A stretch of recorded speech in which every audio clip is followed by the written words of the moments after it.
You're watching CBS News Roundup. Here are the top stories. The investigation begins to determine how a fire engine at New York's LaGuardia Airport was allowed to cross the runway as an Air Canada passenger jet touched down. Armed ICE officers are arriving at some of America's busiest airports, assisting TSA during the partial government shutdown. And President Trump extends a deadline on Iran opening the Strait of Hormuz, allowing time for Tehran to negotiate for peace.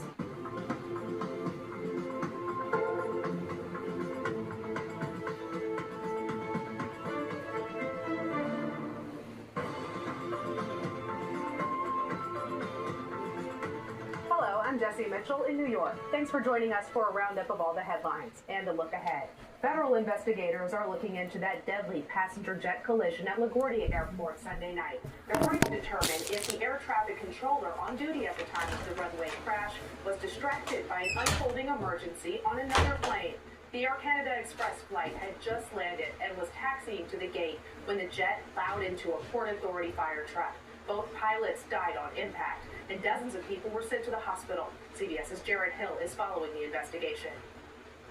Newly obtained surveillance video appears to show the Air Canada Express jet going 100 miles an hour, slamming into a fire truck headed to help a different plane at LaGuardia International Airport.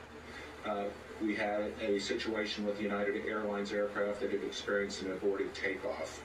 This is the reason why the fire and rescue crew had been deployed.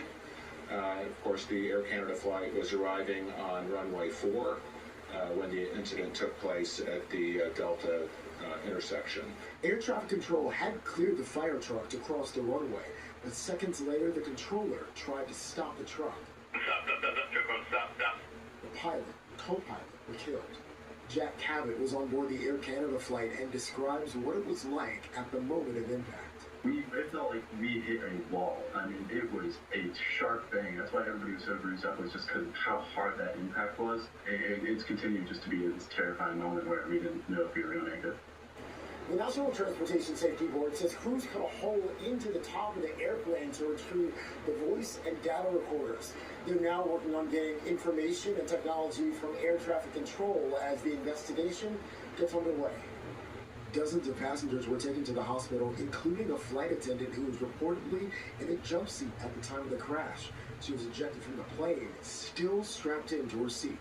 LaGuardia was shut down for hours. With the plane still on the runway, the airport is telling passengers to expect delays.